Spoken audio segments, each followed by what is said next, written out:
What's up, everybody? It's me, the guy with the tie, but I don't have a tie because I don't care. I'm making this video to talk about other things that I really like about the train world as we speak. Right here, you can't see it, and I'll probably show it though, is a new island that I'm building that's 10 foot long by 2 feet wide. Well, it's about 25 and a half wide, and it's about 121 inches long, but I keep it to the simple.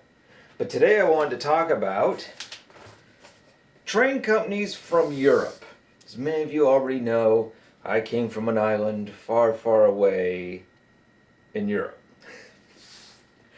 So I've always had a love for European trains. Now, the positives to them, for anyone thinking of this, is that there are some very good detail companies out there and not too many detailed companies left. They have really stepped up since 1990. They've really stepped up to have these very near prototypical things. And we'll be talking about the companies that can best provide that for you. For me, as I've said, I really like modern day and I really like old. And it's been a discussion I've had for a long time. I've just said to hell with it, and I'm just going to enjoy trains because I have a lot of European trains. I started with that. In the last 10 years, I went towards American trains. Reason why? I'm in the US of A. So I have a better grasp of how American trains function these days. I unfortunately don't have a very good grasp of how trains functioned before World War One. I wasn't there, and books, well, they just kind of go on with what they want to go on.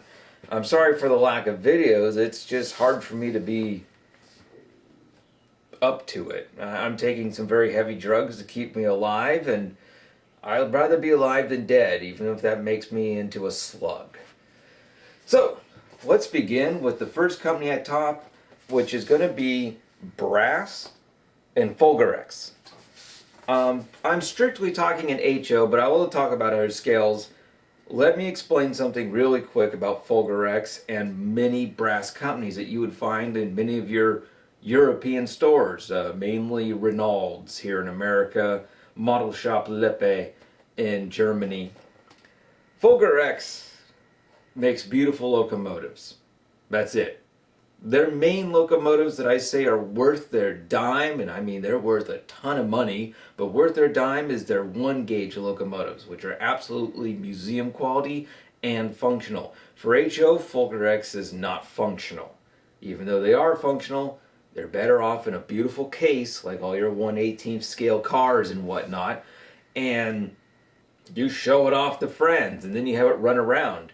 I don't even know where to find coaches for this besides from its own company, because the couplers on it are actually chain and pull, like the real ones. Many brass companies also follow this. This is Mercado, or Mercado, I don't know the name of the company, Tacoma, or whatever that other company is. They make beautiful locomotives, but they're more for look and show than actual functionality. And that's pissy to me because you need functionality over looks. It is, regardless of how you put it, a toy. I will say this a million times and a million times again. They are toys. You are supposed to use them. You keep them in a box, just get rid of them. Your grandchildren will after you die. And some other old man will have fun until he dies. There is a few brass companies that make beautiful coaches. I went brain dead on one of them, but I only own one coach from them. The other one is ATM. It's an Italian company that makes brass coaches, and they have all the standards of many modern day coaches. You can change out the couplers to the couplers you enjoy, and they roll really nice. The next company up is Trix and Märklin. Trix is the DC version of Märklin coaches and trains. I won't be talking about Märklin because, well, I don't run AC, so I don't care about them. So let's talk about Trix. Trix in the last 10 years has updated themselves to a point of superiority. I mean that. You buy a Trix locomotive built back in the 90s or early 2000s and you can find it burning itself out. It's just the way they were built. They were built like old Markline trains. They were more for usage than looks, so their details are very chunky on these old ones, very plasticky, and their motors just, I don't know, they fry on me. I have a Trix locomotive here built in 2012, and it's DCC, and it runs like a dang champ, and it's never failed me. While I've sold on eBay parts ones from 5 years earlier than that one. That's how the cookie rolls sometimes. And that's a really terrible reference. So Trix in recent days has definitely updated. Märklin has also updated greatly as well, yet they're still AC. Whatever. AC is very popular in Europe, particularly in countries such as Germany and Sweden, the Netherlands, and, okay, Scandinavia. You get lower and they really like them Trix, because they're for kids. Come to a next company that's also updated greatly, although I will say their stuff from the past was good too. It's the mixed bag known as ROCO. ROCO is an interesting company, to say the least. Recently, they have definitely upped their game. Their museum quality ones are actually museum quality, and I own, well, pretty much all of them that have come out in the last 10 years because, well, we won't count last year. Last year was utter baloney. We don't count that. ROCO recently has really picked up its game. Their electric locomotives are easily in the same stable as Trix. And heck, even, we won't talk about them anymore. ROCO is still in the good price range too, though some of their steam engines are starting to hike up in the 500 plus range. But the detail has definitely gone up and it is definitely qualified for the pricing. Their DCC sound is beautiful and functions very well. I don't really know who makes it, but I'm pretty sure it's Haas. Their steam engines also are just weirdos sometimes, which is great. When you own a bunch of steam locomotives and they're all 462s, you have a bunch of 462s. ROCO comes out and says, well, this is a 462, but this is the cab forward that they made only one of, and it was kind of like, eh. You sit there and go, I got a bunch of 462s, but I want to buy that one. And that is what ROCO's been doing recently, slapping in the Spain and Italy for a little splash of taste. It'd be nice if they go back in time a little bit more to replace a company that's not even on this list, Lilliput. We now have Pico and ACME. I put these both together because Pico's stepped up their game massively in the last few years, to the point that they're competing with, well, I won't say competing with, but for me in detail, competing with ACME. ACME is an Italian company that makes Italian locomotives, particularly electric locomotives from the last 40 to 50 years, because time flies and 1960 was 60 years ago. Pico's recent electric locomotives have been absolutely gorgeous. Their detailing is, well, it's beautiful for their price. Mid-300s. Mid-300s, just to let you know, is inexpensive when these guys are in the mid-4s. And they're not even the top company. I haven't even gotten to those yet. Pico has definitely stepped up their game and are now worthy of investing into. ACME has always been at a same quality level. It's sort of strange. It's like 1990s quality level of, let's say, like Lifelike and stuff like that. Where that quality went boosh for just a moment, and then it kind of just stuck there while other companies carried on. But their locomotives are still beautiful. They're still really well runnable. Their only downside is their freight. Their freight is beautiful, but it's packed in styrofoam, which means that by the time it arrives to you, it's broken. It's a really strange thing. Pico freight still sucks. You don't need to go after it until they really amp it up. It's too light and the details are too minimal for me. This company, if you're an American, is Brawa. If you're German, it's Brava. Brava is and always will be top of the line. Their things that they build are always highest of detail. They're a little fragile too, so not for the young. Unless you're young at heart, of course. That's different. Brava makes beautiful locomotives in steam, in electric, and in diesel. And they always have been. They now use the D&H DCC system, I believe. Don't hold me to it. I've always put loc sound into them. Better movement quality. That's just me, though. Brava locomotives also come standard with the slow movement for switching and the fast movement for people who like to put their trains at 100 miles per hour, like all the other train companies that you see out there. They're like, let me demonstrate this beautiful locomotive. It's like, you're not really demonstrating. You're showing us how fast it goes, like a 10-year-old does with his life likes. You know, beyond that, some people don't know how to respect trains and they got too much money. Brava coaches are second to none. I consider them practically the best coaches on the market for European trains. They also, funny as they do, make what is called poster cars. What is that? Known in America as billboard cars. We all know how rare in reality they were, but people love making a string of them being carried by their big boy or whatever, because bigger is better. Brava is one of the best companies out there, and you can't miss. Also, the companies that sell Brava, if there's something wrong, they'll replace it as fast as they can. Next we get to, I think this is train scale, not scale train.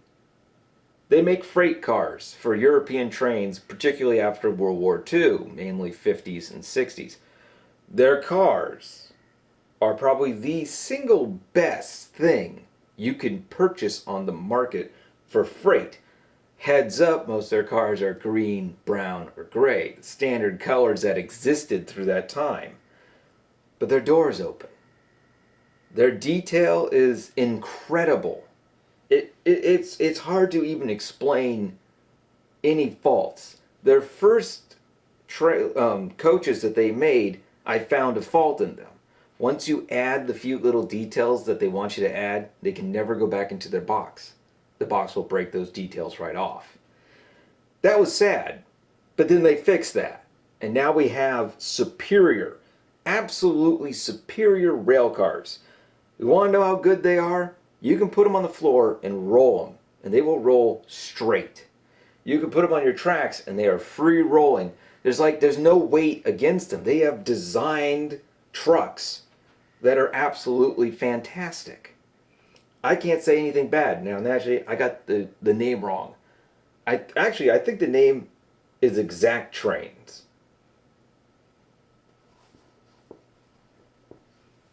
Oh, Rain Freight.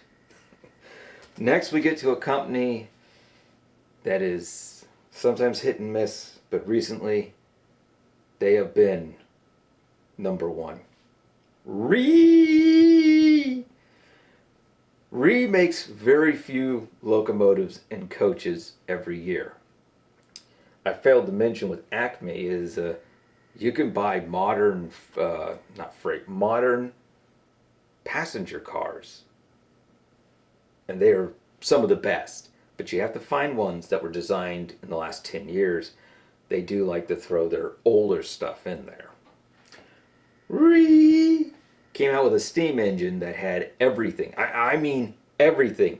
A steep price at $600. I bought mine on credit that a company owed me because they were never going to give me the money.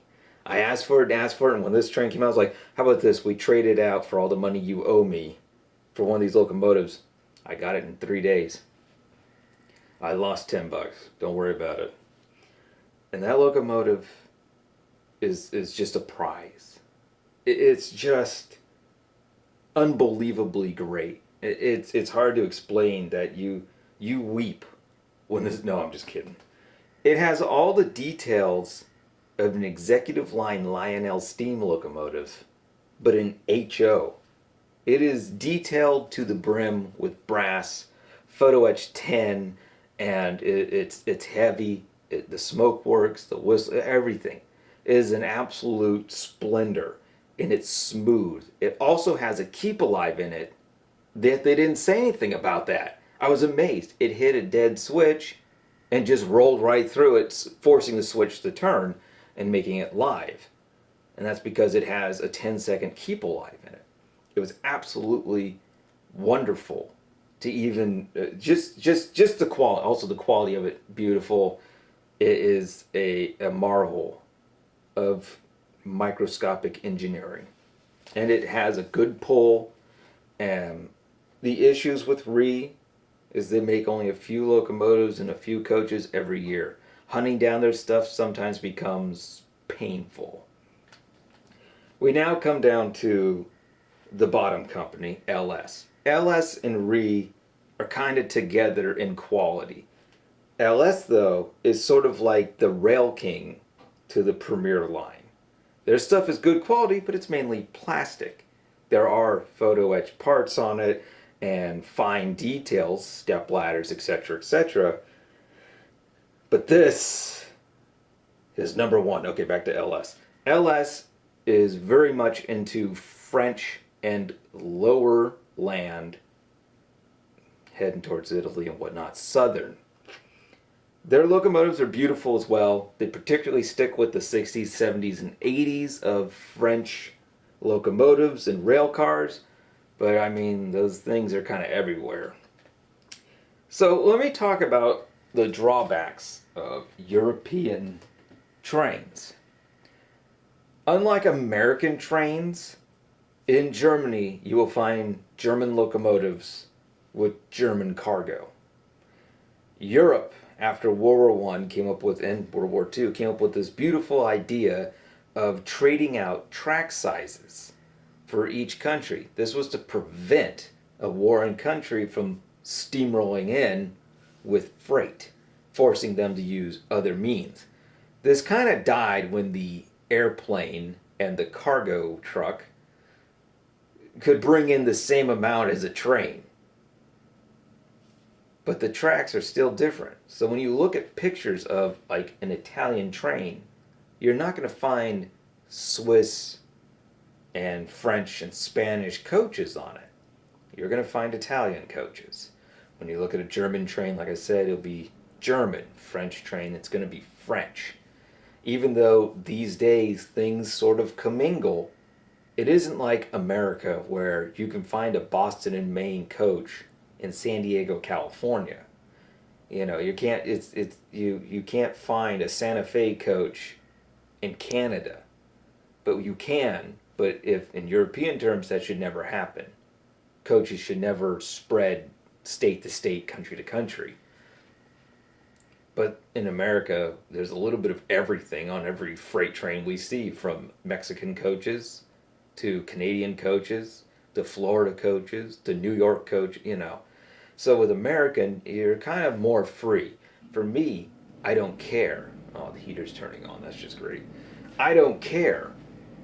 But for prototypicalness, as people talk about and like to do, it's a little bit more difficult. But that's my only thing to say about European trains. For me, the word is have fun. I don't care. I just have a love for trains. I grew up with trains my whole life. They were in my backyard practically. Seriously, you open the back door, took some steps, and if you were to trip and the train was going by, you would hit the train, which was dangerous, but we never did stuff like that. So my love for trains goes back to the days I was born. So I don't care. Hopefully, though, this list of common companies, like I said, I kept Lilliput up or down because Lilliput's kind of, it's cheap. I hate the bash the company. It's cheap. So beyond that, God bless, take care, and I'll catch you all next time. Peace out, guys.